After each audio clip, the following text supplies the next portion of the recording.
कमलेभ्यो नमः। ॐ नमो सद्गुरु चरण कमलेभ्यो नमः। ॐ नमो सद्गुरु चरण कमलेभ्यो नमः। ॐ नमो नारायणाय।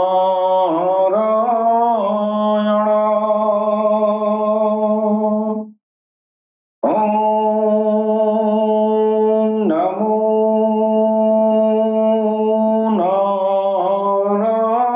नारायणाय।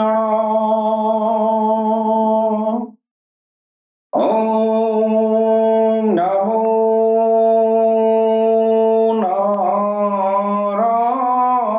नारायणाय।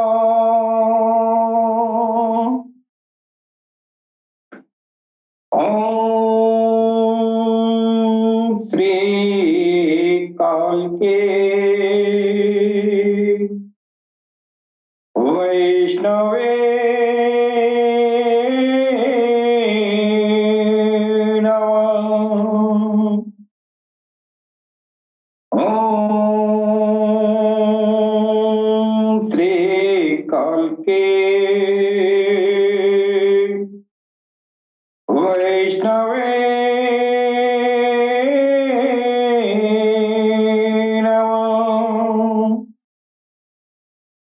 ॐ श्री कालके वैष्णवे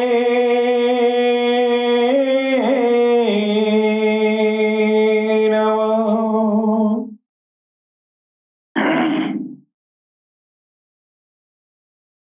स्थाने ऋषिकेश तो प्रकृत्या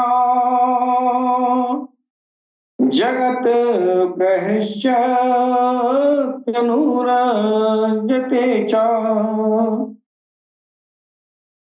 रक्षांसि भीतानि दिशो द्रवन्ते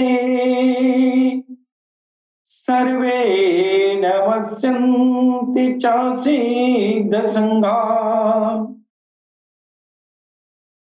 कस्माच्च तेन नमेनं महात्मन् गरीयसे ब्रह्मणोऽप्यादिकर्त्रा अनंत देवेश जगन्नो निवासा त्वं क्षरं सद् सत्तत्परं यात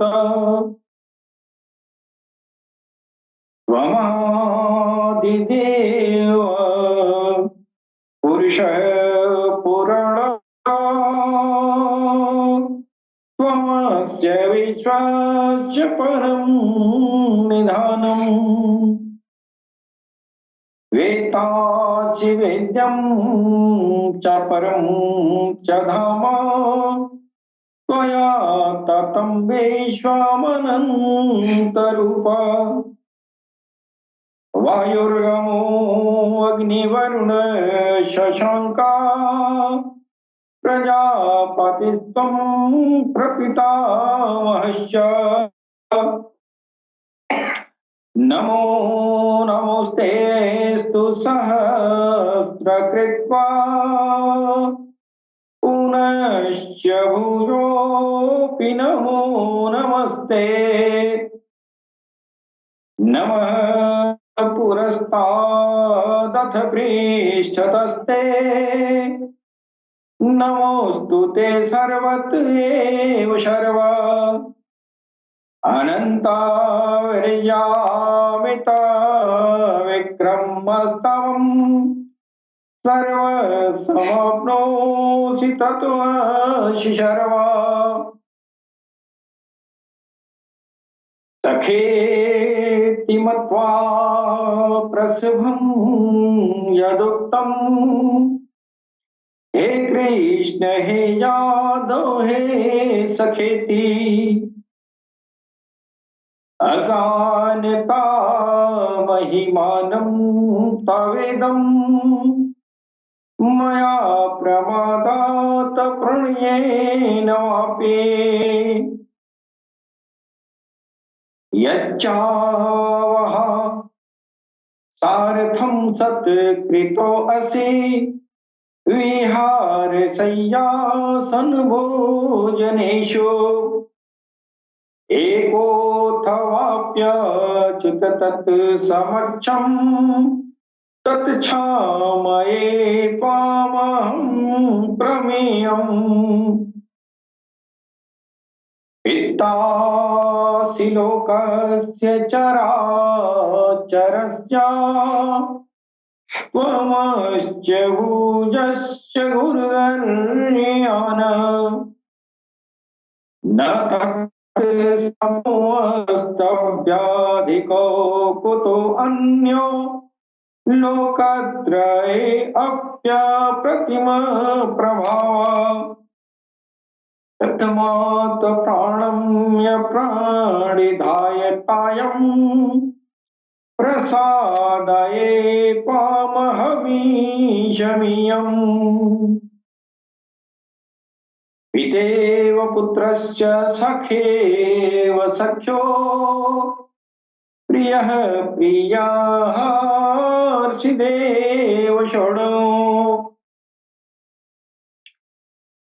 यदा यदा हि धर्मस्य ग्लानिर्भवति भारत अभ्युत्थानं धर्मस्य तदात्मानं सृजाम्यहम्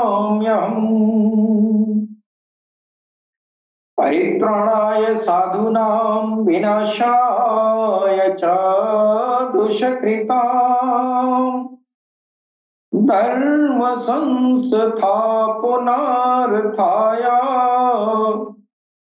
संभवामि युगे युगे सुख दुखे समे कृत्वा लाभा लाभो जया जयो ततो युद्धाय युजस्व नैवं पापं वापस्यसि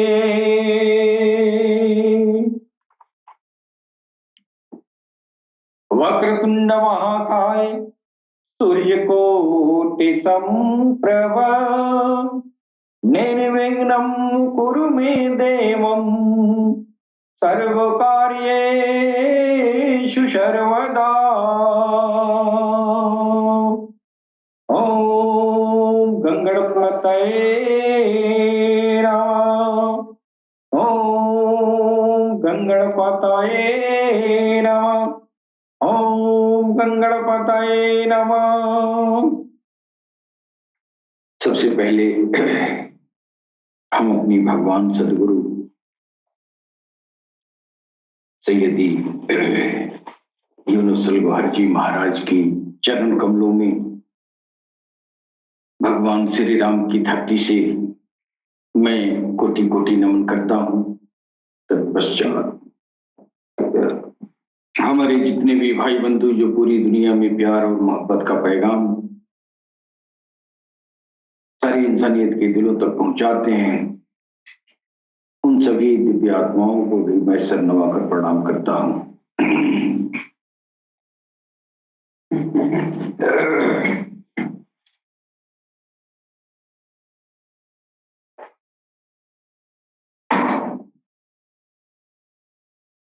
जैसा कि आप जानते हैं ये हमारे ऑल इंडिया हॉर के प्रोग्राम के जरिए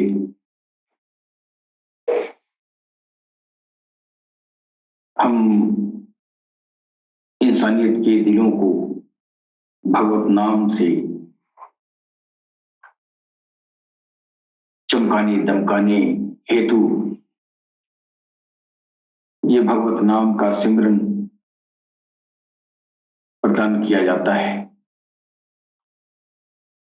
हमारा उद्देश्य सारी इंसानियत के दिलों में भगवत नाम का समावेश हो जाए, सबके दिलों में भगवान का वास हो जाए, सबके दिलों को भगवान से जोड़ दिया जाए। अब डॉक्टर साहब इधर आ जाइए।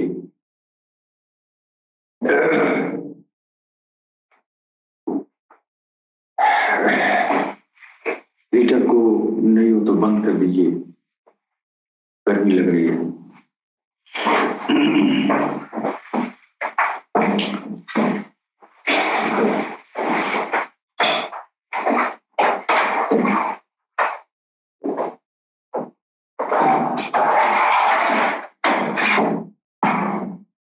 मित्रों,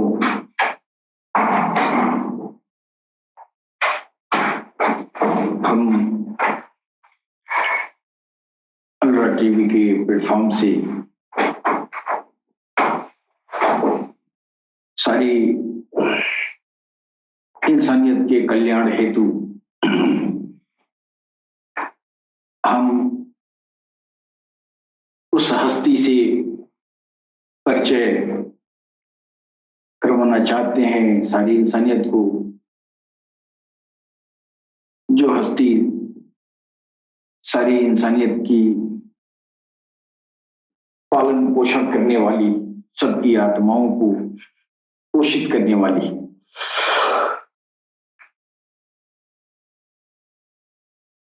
कहा जाता है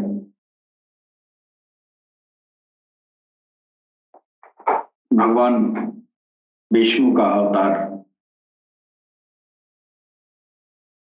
बार बार होता है जी। भगवान विष्णु के अवतार भगवान कृष्ण ने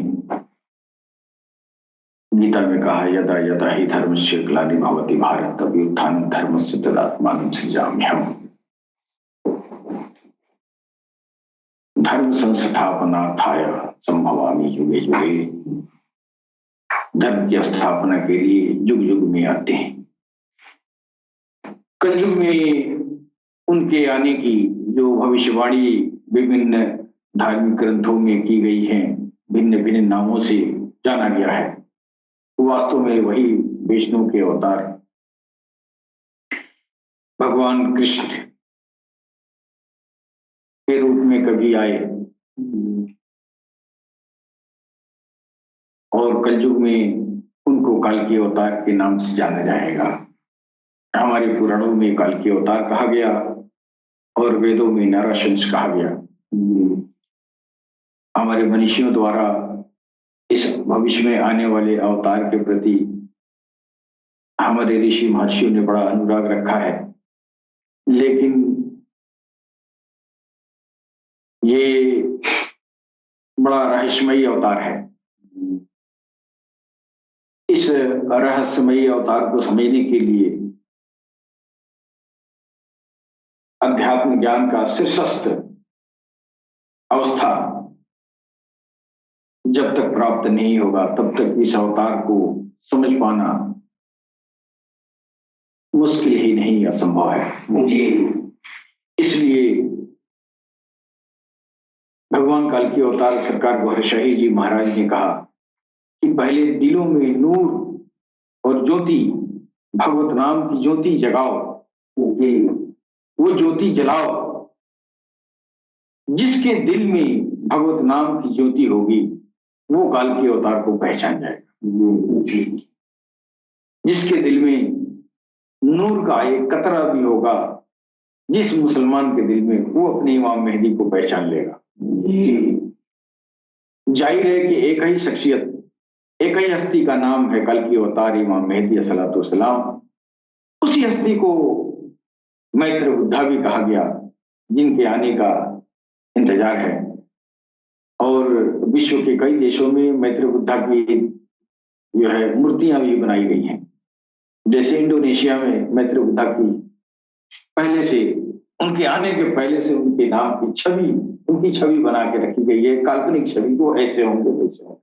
हर धर्म के लोग अपने अपने इस अवतार का अपने अपनी छवि बना के रखे हैं।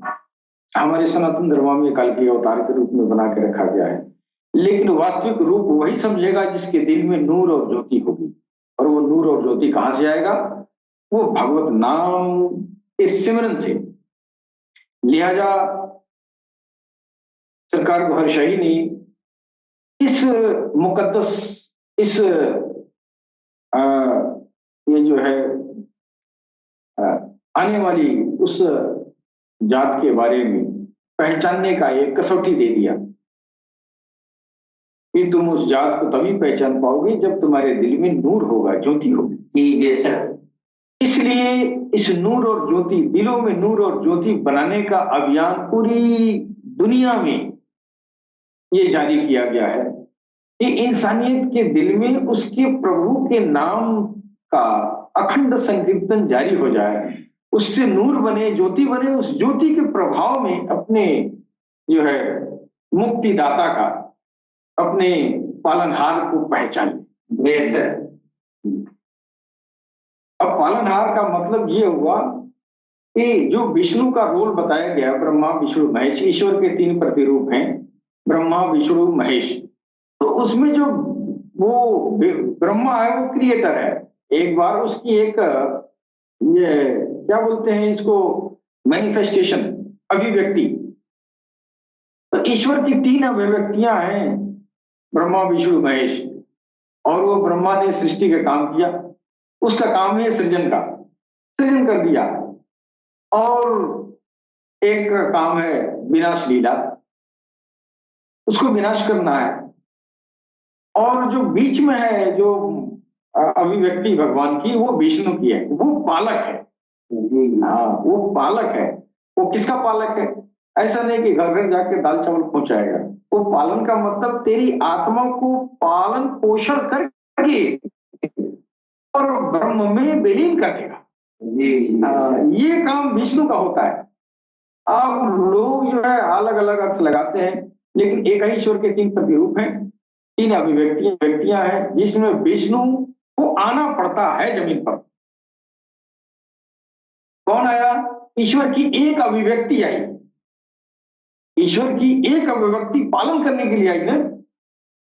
उसी ईश्वर ने पूरी इंसानियत को बना के रख दिया, सारी दुनिया बनाया, जमीन आसमान बनाया, सब कुछ बना दिया। और वही ईश्वर एक दिन वो जो सबको मिटा देगा। तो जो मिटाने वाली सिफ्त है, अभिव्यक्ति है, वो शिव है, शंकर है कि नहीं, महेश का है। और जो बीच वाली अभिव्यक्ति है विष्णु का, वो पालक है। यहाँ पे इंसान आएंगे, उनको अध्यात्म ज्ञान से उनके अंदर नूर और ज्योति बनाई जाएगी। और इस जिस्म का जो है भोजन दाल रोटी होता है, लेकिन आत्माओं का भोजन ज्योति होता है, नूर होता है। भगवत नाम से बनी हुई ज्योति दिव्य ऊर्जा है। इस दिव्य ऊर्जा को उपलब्ध कराने वाले को विष्णु कहते हैं। हाँ, इसी को कहा जाता है पालक, सृजन करने वाला, पालन करने वाला और विनाश करने वाला। तो जो पालक की अभिव्यक्ति है, उसी की जरूरत दुनिया में होती है आने की ना, इसलिए को आएगा तो पालन करेगा ना, आत्माओं का पालन पोषण तब न करेगा, है कि नहीं। असल में यही रब है। हाँ, यानी ईश्वर की इस अभिव्यक्ति को रब कहा जाता है, पालनहार है नहीं। तो ये पालनहार, ये अभिव्यक्ति जो है ईश्वर ने, ये जो है सृष्टिकालीन दिवस में वो जो है पूछा था, हम सारी आत्माओं से पूछा था कि क्या मैं तुम्हारे पालनहार के साथ में नहीं हूं। कौन पूछा था? ब्रह्मा ने पूछा था ना, है कि नहीं। तो ब्रह्मा ने पूछा था, ब्रह्मा ने सृष्टि कर दिया, सारी आत्माओं को बना दिया। फिर पूछा कि तुम देख रहे हो ना, तुमको तुम्हें बना दिया, फिर तुमको पालन पोषण करने के लिए ये मेरे बगल में, यानी अपनी अभिव्यक्ति जो दूसरी अभिव्यक्ति थी विष्णु की, ये जाएंगे तुमको पालन करेंगे, पालन पोषण करेंगे, है कि नहीं। दुनिया में जाएंगे तो पालन पोषण कैसे करेंगे? गुरु के शकल में जाएंगे, है ना, गुरु का काम करेंगे। है कि नहीं? तो ये जब जब आया है वही पालक आया, यानी ईश्वर की वो अभिव्यक्ति जो पालन करने वाली है वो अवतार लेती है। और कैसे अवतार लेती है? वो अभिव्यक्ति वो नहीं आया, उसकी एक अभिव्यक्ति विष्णु के रूप में आके इंसानियत को पालन पोषण कर रही है, आत्माओं को सींच रही है। किससे? नूर से, ज्योति से, दिव्य ऊर्जा से पोषित कर रही है, आत्माओं को जागृत कर रही है। यहाँ पे संसार में आने के बाद से आत्माएं जो है यहाँ के नार से जो है वो सुसुप्त अवस्था में चली जाती है। इसको जगाना पड़ता है। इसको जगाने के लिए ये दुनिया का पर्दा, संसारिक पर्दा, मोह माया का पर्दा हटाना पड़ता है। फिर उसको जो है नूर और ज्योति का जो है उसको वो प्रकाश ऊर्जा देके फिर उसको जागरण किया जाता है। जी, जब वो जागरण होता है तो फिर जहां से आत्मा आई है वहां जाती आती है। जी, तो ये कब हुआ? जब पालन हुआ, इसका पोषण हुआ, इसको खिलाया गया, पिलाया गया। नहीं तो जिस्म का तो दाल रोटी भोजन है, इसका ये आत्मा है ना, जो मेरी आत्मा ऊपर से बन के आई है, इस आत्मा का पोषण भगवत नाम के सिमरन से बनी हुई ज्योति और नूर है। ये विष्णु आके हमारे बीच में जो है इस ये पालन पोषण करेगा। फिर जब मेरा पालन पोषण जब हो जाएगा, मेरी आत्मा नूर से पुरनूर हो जाएगी, यानी वो ज्योतिर्मय हो गई, फिर मेरे यानी मनुष्य के जीवन की सफलता का यह जो है ये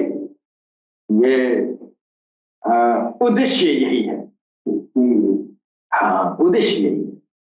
तो दुनिया में जो दीन धर्म आए हैं सब ये विष्णु के द्वारा जो है उस दीन धर्म में अध्यात्म के गुरु सिखाए गए, जिसको भिन्न भिन्न कौमों में भिन्न भिन्न नामों से जाना गया।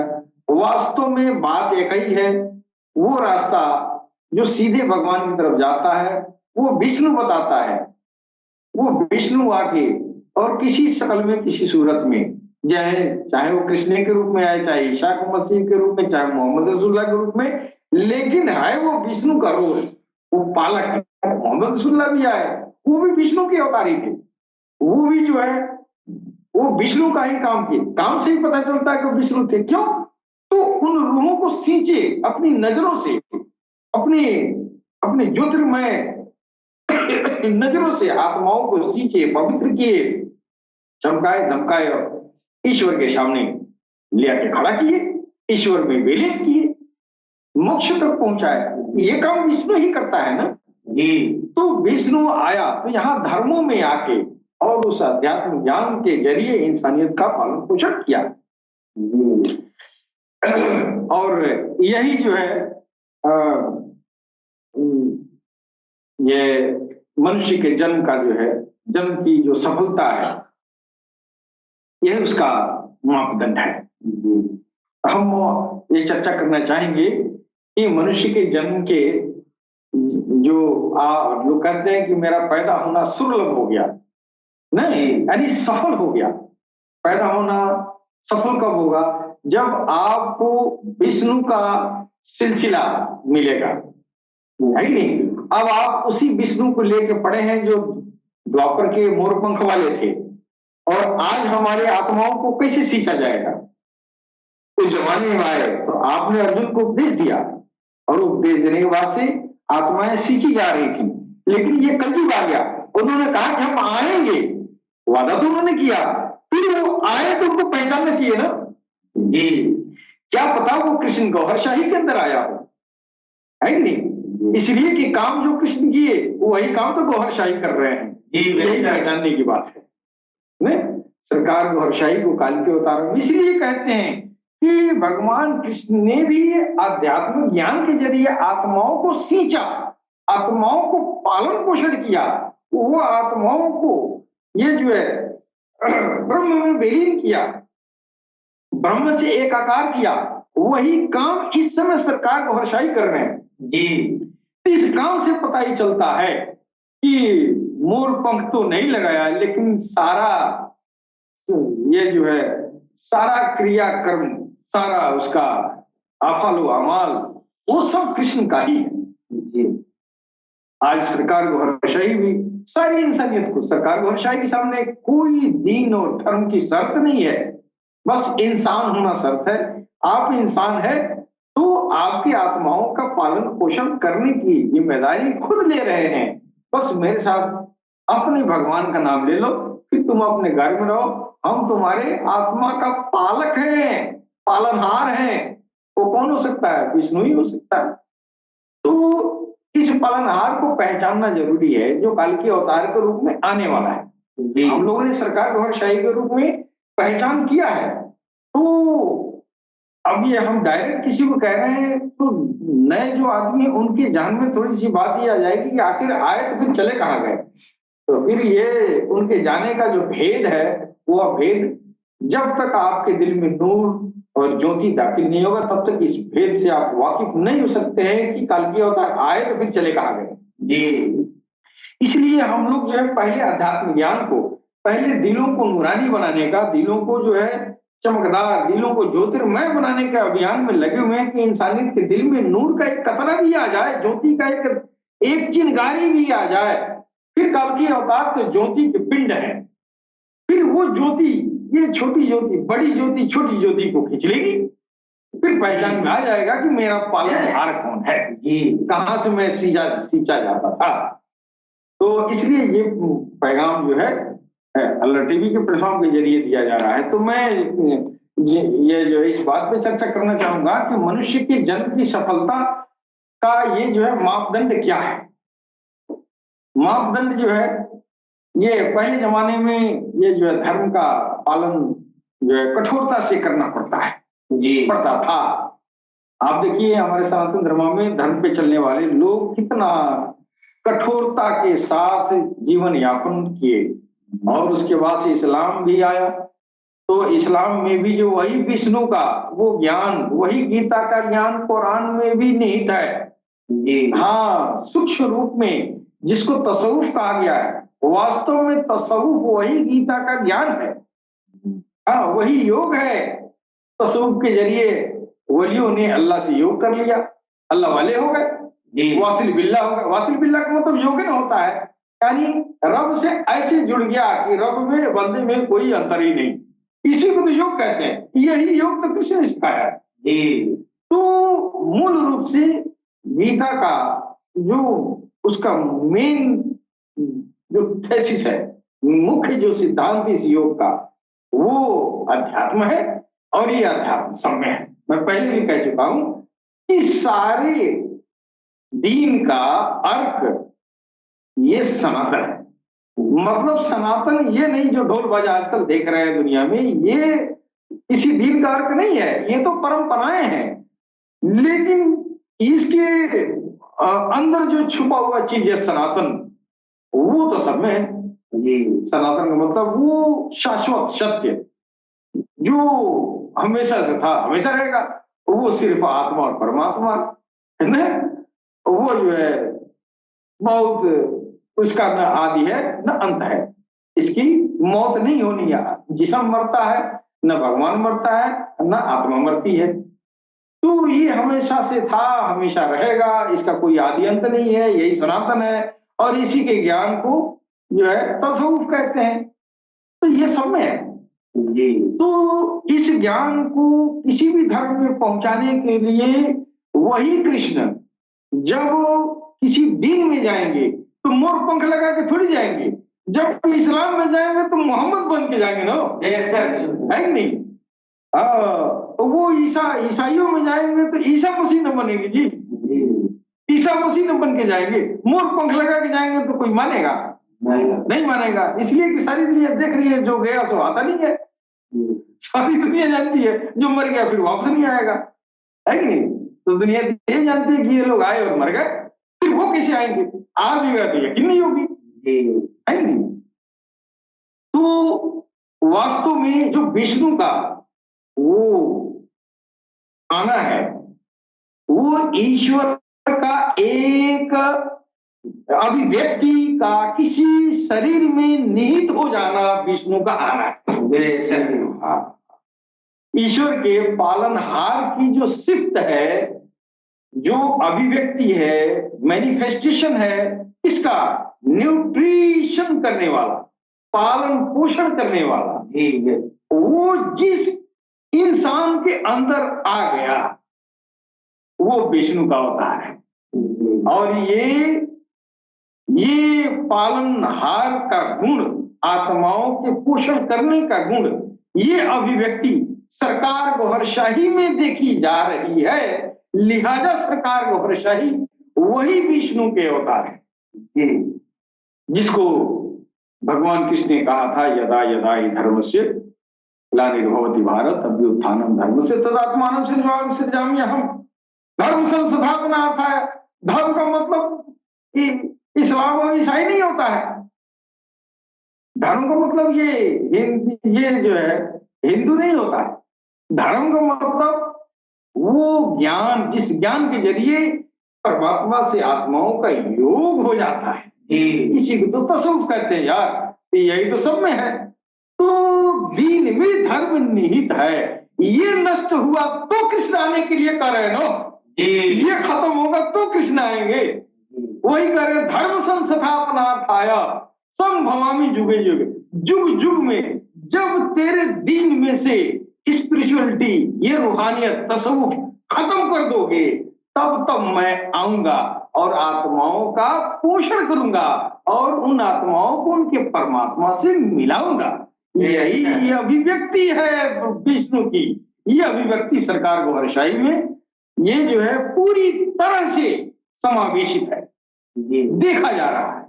लिहाजा सरकार गोहरशाही वही विष्णु के अवतार हैं, वही श्री कृष्ण है जिन्होंने कहा था कि धर्म संस्थापनार्थाय संभवामि जुगे जुगे, यानी धर्म को स्थापना करने के लिए आएंगे। यानी मुसलमान क्या है, इस्लाम में तसव्वुफ को स्थापना करेंगे जब तसव्वुफ निकल जाए। हिंदुओं में सनातन की स्थापना करेंगे, जिस ज्ञान के जरिए आत्मा परमात्मा की मिलन होती है। ईसाइयों में वही जो है आत्मा और परमात्मा का सुपर सोल, सोल और सुपर सोल के मिलने मिलाने का जो गुण है ना, उस चीज की स्थापना करेंगे जो मिट चुकी है। तो अब इस दौर में कृष्ण का आना इसी हेतु होगा। हाँ, कि धर्म की स्थापना करेंगे। धर्म का मतलब हिंदू मुसलमान नहीं, धर्म का मतलब सारे दीन में निहित अध्यात्म ज्ञान। यही काम तो विश्वव्यापी अभियान जारी है। इस सारी इंसानियत के दिलों को भगवत नाम से जारी करो। वो कृष्ण का योग, वह योग ज्ञान सबके अंदर आए, सबकी आत्मा अपने परमात्मा की योग में लग जाए। धर्म की स्थापना हो गई। यही काम तो सरकार गोहरशाही कर रहे हैं। इसका मतलब है धर्म संस्थापनार्थाय संभवामि जुगे जुगे। अब तो हमारे हिंदू भाई क्या सोच रहे हैं कि कल की अवतार आएंगे, सारे मियां लोगों को काटेंगे। अब मियां लोगों का ये हाल है कि मियां लोग कहते हैं मेहदी इमाम आएंगे, सारे काफिर हिंदुओं को काटेंगे। अरे मूर्खों की टोली, समझो तो धर्म संस्थापनार्थाय, वो उस अध्यात्म ज्ञान को कायम करेंगे जो तुमने मिटा दिया है और धर्म का चोला पहन रखा है। अंदर से तसव्वुफ को मिटा दिया गया। अंदर से तू ऊपर से हिंदू बना, अंदर से सनातन का ढोंग रचा। सनातन अंदर खत्म हो गया है, उसकी स्थापना हेतु आएंगे ना। सनातन का मतलब हुआ आत्मा और परमात्मा का योग मिलन। आत्मा सनातन है, परमात्मा सनातन है। इनके रीति रिवाज, जो आत्मा परमात्मा की जो रीति रिवाज, वो प्रेम है, इसके सिवा कोई रीति नहीं उसकी। आत्मा सिर्फ प्रेम करना जानती है, किससे? अपने परमात्मा से। यहाँ आके उस जात को, अपने परमात्मा को खोज रही है। जहां से वो आई है, वो सोल जहां से आई है, अपने सुपर सोल को खोज रही है। इस खोज में कल की अवतार मदद करेंगे सारी इंसानियत की आत्मा है कि नहीं? तो सारी इंसानियत के दिलों में भगवत नाम का सिमरन बसाने का ये जो काम, ये अभियान चल रहा है, ये अभियान काल की अवतार का ही है। और काल की अवतार जो सरकार गोहरशाही के रूप में आए हैं, वो सिर्फ गायब हैं, वो सिर्फ गायब हैं। वो जात विष्णु कभी मरने वाले नहीं है। कभी देखिए, मौत हमारी आ सकती है, सोल की मौत नहीं होती है, जिस्म की मौत होती है। सोल की मौत नहीं होती है। जब सोल की मौत नहीं हुई तो सुपर सोल की मौत कहां होगी? कृष्ण कौन कहता है कि कृष्ण मर गए? कृष्ण तो मरने वाले ही नहीं है। कृष्ण तो सुपर सोल है। जो ढांचा था वो ढांचा बदल गया। कृष्ण थोड़ी मरे, कृष्ण की चोला बदल गई और किसी और चोले में चला गया। यानी वो सुपर सोल किसी समय किसी ढांचे में था, वही सुपर सोल किसी समय किसी ढांचे में चला गया। तो कृष्ण तो नहीं मरा, कृष्ण का परम भाव तो नहीं मरा, वो जिस्म का चोला खत्म हो गया, है कि नहीं? वही हाल ईसा मसीह का है। ईसा मसीह का तो चोला भी नहीं बदला। ईसा मसीह तो जिस्म सहित आलमे वाला में उठा लिए गए और जो दिखाई दिया वो एक तरह का पर्दा था। वो लतीफे नफ्स का एक जुस्सा था, एक सब स्पिरिट था जो नफ्स का, उसी को सूली पे चढ़ाया गया। तो आप भी जो है उस तरह के पाक साफ हो जाए तो आपके भी नफ्स ऐसे निकल सकते हैं बाहर, ऐसे घूम सकते हैं। समझेंगे? अध्यात्म के एडॉप्ट करेंगे, सनातन को एडॉप्ट करेंगे तो आपके भी सब स्पिरिट निकलते हैं और वो भी दुनिया में विचरण कर सकते हैं। तो वो तो उठा लिए गए, वो चले गए। उसी तरह कृष्ण का भी है। कृष्ण भी वो सुपर सोल है और उस वो जो सारे सोल को मिलाने वाला है, तो उसकी मौत कहाँ आएगी? लेकिन लोगों के ये जो है वो ज्ञान के अनुरूप ईश्वर ने ऐसी व्यवस्था भी कर दिया है कि जिस तरह मेरी बौद्धिक क्षमता है उसी हिसाब से वो यहाँ करामात भी करता है। जी जैसे हाँ, तो उसी तरह सरकार गौहर शाही जो काल की अवतार हैं, वो इमाम मेहदी, उदखिल, समावेल, मैत्र, बुद्धा, तीर्थंकर हैं। इनकी मौत नहीं आने वाली है, ये गैबत में है। ये इनकी जिस्म उसी तरह जो है उसी तरह सलामत है जिस तरह ईसा मसीह का सलामत है। समझ गए?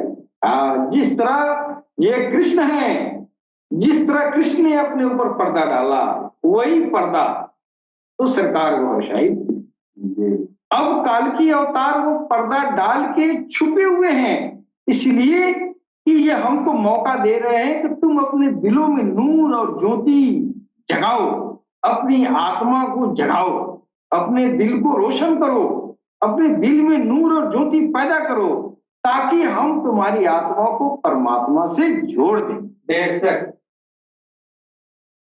अभी तो हमारे लिए गनीमत है, लेकिन काल की अवतार का जो आखिरी दौर होगा वो पूरी आबो ताब में आएंगे, जिस समय इंसानियत को मौका नहीं मिलेगा कि अब पहचान ले काल के अवतार का चेहरा चांद में है कि नहीं। ये आज देखना है कि काल की अवतार का चेहरा चांद में है और चांद वाली चेहरा हमारी क्या मदद करती है।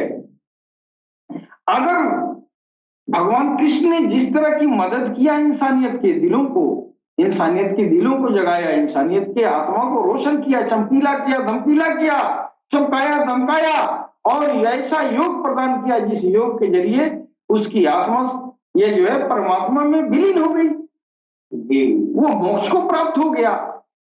वही काम सरकार गौरशाही कर रहे हैं, काम तो वही हो रही है जी। तो इससे हमको जो है पता चल जाता है कि काम सब वही है, सिर्फ नाम बदला है और ऊपर का ढांचा बदला है। अंदर का परम भाव तो वही है जो कृष्ण में था, वही गौहर शाही में जी, वही चीज मोहम्मद रसूलुल्लाह में था जी। ना सरकार ये जो है भगवान कृष्ण कह रहे हैं, अव्यक्तम व्यक्तिमापन्नम मनयन्ते माम बुद्धय परम भावम जानन्तो ममावय मनुत्तमम। अरे लोगों, तुम मेरे परम भाव को जानते नहीं हो। क्या परम भाव है? वो जो ईश्वर की अभिव्यक्ति जो उनके अंदर आके बैठी है, उस भाव को तुम नहीं जान सकते। क्यों नहीं जान सकते? जब तक योग का ज्ञान सीखोगे नहीं, जब तक योग सीखोगे नहीं, योग होगा नहीं, तब तक पता नहीं चलेगा। तब तक तो अर्जुन तो यही समझ रहा था कि ये तो मेरे साथ पले हैं, बड़े हैं, खेले हैं, कूदे हैं, ये भगवान के हो जाएंगे, है कि नहीं? खेले कूदे सब हैं, हमारे साथ देखे हैं, पैदा हुए हैं, ये हुआ है, वो हुआ। वो कीमत नहीं समझ रहा था अर्जुन। तो उन्होंने कहा कि तुम नहीं जानते हो, मूर्ख लोग मेरे परम भाव को न समझते हुए, जो मूढ़ है, एकदम जपाट है, वो जो है हमको इंसान समझते हैं कि मेरी तरह हाथ पर है। इसी तरह मोहम्मद रसूलुल्लाह भी है, तो कुछ लोग तो यही कहे कि बस वो तो मेरी तरह है। और आज एक बहुत बड़ा फिरका बन के तैयार है, कहते हैं वो मेरे बड़े भाई के बराबर है ना। लेकिन मोहम्मद रसूलुल्लाह के परम भाव को नहीं जानते हैं। इसके पहले गीता में तो भगवान कृष्ण ने कह ही दिया, परम भावम जानन्तु मम तुम हम आप मनुष्यों की तरह, आम इंसान की तरह समझते हो। हालांकि इशारा सनातन में पहले से किया जा चुका था। कुरान में भी जो है ईश्वर ने, अल्लाह ने इशारे भी दिए हैं, लेकिन इंसानियत इस बात को समझने से कासिर रही है, मोहम्मद रसूलुल्लाह को छोटा बड़ा भाई कहने लगी। मालिक माफ करे अगर शान में गुस्ताखी लगी। उनको यही दुनिया वाले, और यही नहीं, वो तो छोटा बड़ा भाई तो कहवे किए सब, उनके खानदानी को मिटा दिए। ये जो आज मुसलमान बन के तैयार है, और ये जो है कितना कितना हापा कापा लगाते हैं, और उनके नाम पर जो है कितना नाच लगाते हैं, है ना। भगवान का नाम इस धरती पर इस कलयुग में आतंक का पर्याय बन चुका है, चाहे भगवान का कोई भी नाम हो। इस समय जमाने में ये हाल है, आतंक का पर्याय हो गया है। रसूलुल्लाह का नाम ले लेके और बंकर में छुप कर बंदूक चला रहे हैं सब, है इधर राम राम का नाम लेके, और देख रहे हैं कि निंदा जो है वो शिद्दत करने पर लोग उतरे हुए हैं। ये भक्ति नहीं, ये धर्म नहीं है। धर्म ये जो है सनातन है, सनातन दिल में होता है, सनातन अंदर से होता है, ऊपर से ढाकुखलाबाजी करने से कुछ नहीं होता है। जितने भी हब्बा काबा टोपी और ये बस्ता, जितना दुनिया में हर धर्म के लोग जो बांध के पड़े हुए हैं, ये जो है ये धर्म के ठेकेदार बने हुए हैं। सारी दुनिया में सारे धर्मों में, ये एक धर्म की बात नहीं है, सारे धर्मों में ठेकेदार बन गया है। इन लोगों का पर्दाफाश कल की अवतार करेंगे जी। इसलिए यह जो है जब तक पर्दाफाश तभी होगा जब उस मूल ज्ञान को, उस कृष्ण के योग को पुनः जो है गाया जाएगा। सरकार गौरशाही उसी योग को पुनः गा रहे हैं और दुनिया से गवा रहे हैं कि उसी योग को गाओ। ये योग कृष्ण के जमाने में भी था, कृष्ण ने कहा कि मेरे आने के पहले भी था। ये नया कृष्ण कह रहे हैं कि हम जो ये गीता ज्ञान कह रहे हैं, यह ज्ञान हम ही नहीं कह रहे हैं, मेरे पहले भी यह ज्ञान गाया जा चुका है, और अब इस कलयुग में भी गाया जाना चाहिए। इसलिए कि एकमात्र वही योग का रास्ता है, यानी वो अध्यात्म का रास्ता, वो सिरात मुस्तकीम का रास्ता। जब तक इसको पकड़ेंगे नहीं, तब तक इंसान का कल्याण नहीं होने वाला है। चाहे आप इस रास्ते को अध्यात्म का रास्ता कहें, या इस रास्ते को योग का रास्ता कहें, या कहें तसव्वुफ का रास्ता है, या कहें सूफियाना रास्ता है, रास्ता तो एक ही है, नाम जुदा जुदा है। और इस रास्ते को ही सिरात मुस्तकीम कहा गया, और वेदों में तो कहा वो सीधा रास्ता है। वेदों में जो है उस सीधे रास्ता कहा गया है कि वो रास्ता जिस पर चलने पर सीधे वो भगवान से मिल ही जाएगा, है ना। इसको जो है हमारे वेदों में श्रेय और प्रेय कहा गया है जी। बेशक इस रास्ते को श्रेय और प्रेय कहा गया है। ये जीवन के दो प्रमुख मार्ग हैं। ये जो है दोनों मार्ग मनुष्य के जीवन की दिशा और उसके कर्मों का निर्धारण करते हैं। सही मार्ग का चुनाव ही मनुष्य का जीवन की सफलता और असफलता को तय करता है।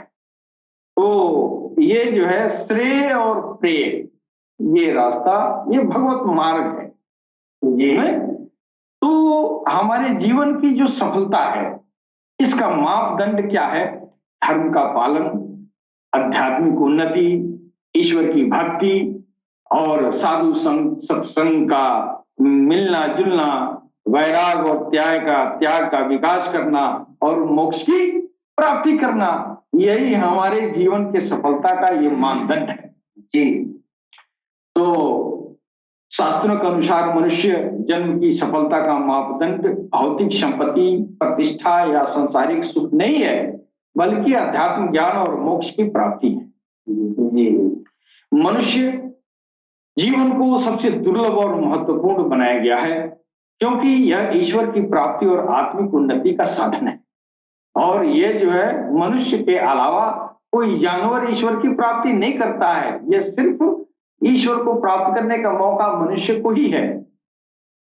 और ये जब वो ईश्वर को प्राप्त कर लेता है तो यही इसके जन्म का जो है सफलता का मापदंड यही है कि अमुक आदमी अपने जीवन को सफल बनाया। ऐसा नहीं कि बहुत ढेर सारी संपत्ति इकट्ठा कर लिया और उसके संपत्ति पद प्रतिष्ठा ही उसके जन्म की सफलता का जो है उसका पैमाना है। ऐसा नहीं है। धर्म का पालन मनुष्य के जन्म की सफलता का पहला मानदंड है। जो धर्म का पालन करता है, और वो धर्म क्या है? वही अध्यात्म का रास्ता, वही योग का रास्ता जो किसने बताया। धर्म का अर्थ केवल धार्मिक अनुष्ठान करना ही नहीं है, बल्कि जीवन में सत्य, अहिंसा, करुणा और न्याय जैसे गुणों को अपनाना। और ये गुण कब आएंगे? जब आप अध्यात्म को एडॉप्ट करेंगे। जैसे धर्म के अनुसार आचरण करते हुए, यानी इस स्पिरिचुअलिटी, योग के, इस तसव्वुफ के, इस सूफियाना रास्ते से चलते हुए आप आचरण करते हुए सही और गलत के बीच आप अंतर कर सकते हैं और पापों से दूर हो सकते हैं। यह आपका धर्म का पालन आपके मनुष्य के जन्म की सफलता का ये पहला मापदंड है। ये दूसरा है आध्यात्मिक उन्नति। मनुष्य के जीवन की सफलता का सबसे बड़ा मापदंड आत्मज्ञान प्राप्त करना है। शास्त्रों के अनुसार आत्मा और परमात्मा का ज्ञान का प्राप्त करना यही वही योग है, यही आध्यात्मिक उन्नति है। और संसारिक मोह माया से ये जब तक आप एडॉप्ट नहीं करेंगे आप अध्यात्म को, स्पिरिचुअलिटी को, तब तक आप अपने मोह माया से ऊपर आप उठ नहीं सकते हैं। जब आप एडॉप्ट करेंगे, सिमरन लेंगे, हृदय में भगवत नाम का अखंड संकीर्तन होगा, ज्योति बनेगी, उस ज्योति के जरिए आपके काम क्रोध लोभ मोह का नाश होगा। फिर आप मोह माया से ऊपर उठेंगे, और जब आप इससे ऊपर उठेंगे तो यही आपका जीवन का सर्वोच्च उद्देश्य है कि हम काम क्रोध लोभ मोह मद मत्सर अत्याचार व्यभिचार से आप ऊपर उठ गए। और ये एक मापदंड है ईश्वर की भक्ति। शास्त्रों में कहा गया कि मनुष्य के जीवन का असली उद्देश्य ईश्वर की भक्ति करना, उसकी कृपा प्राप्त करना। भक्ति के माध्यम से ईश्वर, ये जो व्यक्ति ईश्वर के निकट पहुंचता है, जो मन को शांति और संतुष्टि मिलती है। और ये जो है साधु संगति और सत्संग का जो है मिलना भी, ये भी जो है मनुष्य के सफलता, जीवन के सफलता के मापदंड कही जा सकती है। सत्संग और संतों की संगति को मनुष्य जीवन की उन्नति के लिए महत्वपूर्ण माना गया है। सच्चे संतों की ये संगति से व्यक्ति सही मार्ग पर चलता है और उसे आत्मिक शांति भी प्राप्त होती है। वैराग और त्याग है संसारिक सुख और भोग से परे। शास्त्रों में वैराग्य और त्याग की महिमा बताई गई है। अपने जीवन में आवश्यक भौतिक इच्छाओं को त्याग कर परम सत्य की ओर बढ़ना मनुष्य के जीवन की सफलता का यह जो है मापदंड है। और आखिरी जो है ये मोक्ष की प्राप्ति है। शास्त्र के अनुसार मनुष्य जन्म की अंतिम और सर्वोच्च सफलता मोक्ष की प्राप्ति है। मोक्ष का अर्थ है जन्म मृत्यु के चक्कर से मुक्ति और आत्मा का परमात्मा में विलीन हो जाना। ये जब हो गया तो ये सबसे बड़ा मापदंड है आपके दुनिया में पैदा होने की जो सफलता है।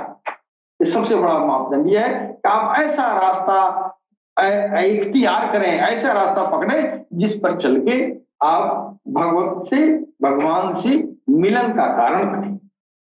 इसके साथ ही हम अपने वाणी पर विराम देंगे। सलाम, नमस्ते, सत श्री अकाल, वाहिशाही।